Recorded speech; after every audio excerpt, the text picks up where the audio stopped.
Hello friends, कैसे हैं आप लोग। सबको मेरा नमस्कार। सदगुरु कबीर साहब जी के अनमोल दोहे और अनमोल विचार इस प्रकार है। सदगुरु कबीर साहब जी का एक अनमोल दोहा इस प्रकार है। कबीर दर्शन साधु का बड़े भाग दर्शाए, जो होवे सूली सजा काटे टर जाए। इसका अर्थ इस प्रकार है। हमारे सदगुरु कबीर साहब जी कहते हैं कि अगर साधु संतों का दर्शन होता है, दर्शन होना बड़े सौभाग्य की बात होती है। अगर साधु संतों का दर्शन हो जाए तो समझो बड़े सौभाग्य की बात होती है। और यदि उस समय सूली की सजा हुई है तो वह भी छोटे से कांटों में लगती है, छोटे जैसे कांटों से में लगती है। आगे सदगुरु कबीर साहब जी कहते हैं, यदि उस समय समय अगर इंसान को सूली की सजा भी हुई है तो वो भी कांटों के छोटे कांटे के समान लगती है। अर्थात बड़े से बड़ा संकट भी कट जाता है। अगर साधु संतों का संगत मिल जाए, दर्शन हो जाए तो बड़े से बड़ा संकट भी कट जाता है। अंगे सदगुरु कबीर साहब जी का एक और अनमोल दोहा इस प्रकार। पाने केरा बुद बुदा आसमानस की जात, देखते ही छिप जाएगा ज्यों सारा प्रभात। इसका अर्थ इस प्रकार है। हमारे सदगुरु कबीर साहब जी कहते हैं कि ये मानव का जो जीवन है, इंसान का जो जीवन है, एक पानी के बुलबुले के समान है और जो थोड़े ही समय में नष्ट हो जाता है। क्योंकि ये तो मानव का शरीर है, जीवन है, इंसान का जीवन है, वो पानी के बुलबुले के समान होता है और जो थोड़े ही समय में ये जीवन नष्ट हो जाता है।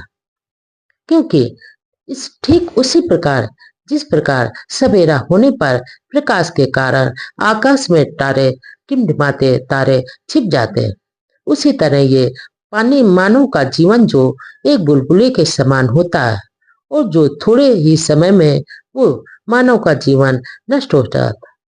ठीक उसी प्रकार जैसे सवेरा होने पर प्रकाश छा जाता है, प्रकाश की किरणें आकाश में निकल आते हैं, सूरज की किरणें चमकने लगती हैं और तारे जो आकाश में तारे टिमटिमाते रहते हैं तो वो छिप जाते हैं। आगे सदगुरु कबीर साहब जी का एक अनमोल दुआ इस प्रकार।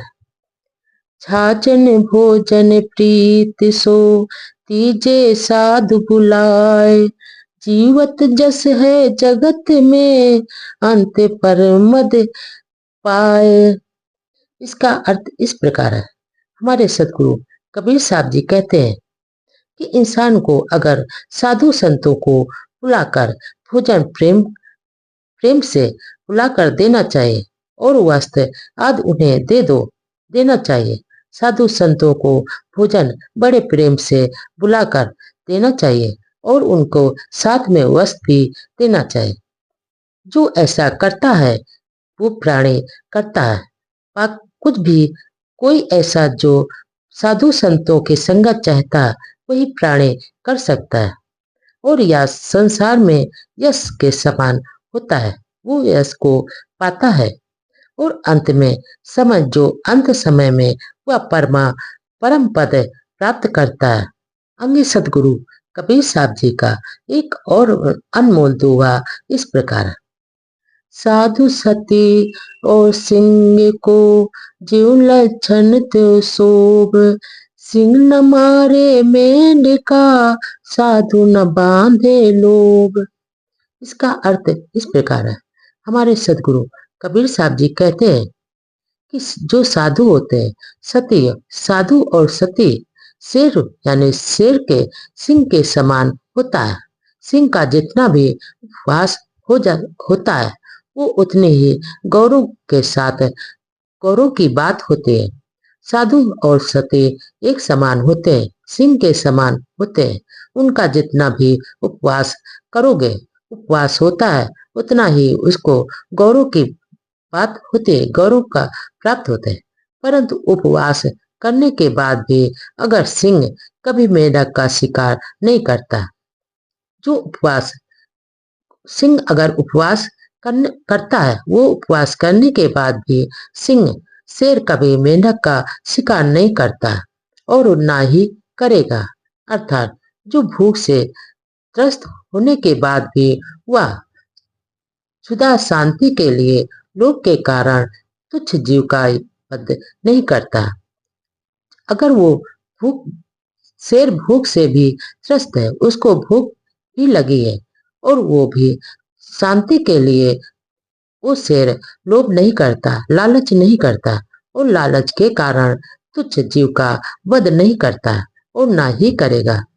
उसी प्रकार साधु जन भी कभी धन का संग्रह नहीं करते, धन का लोभ नहीं करते, धन का लालच नहीं करते।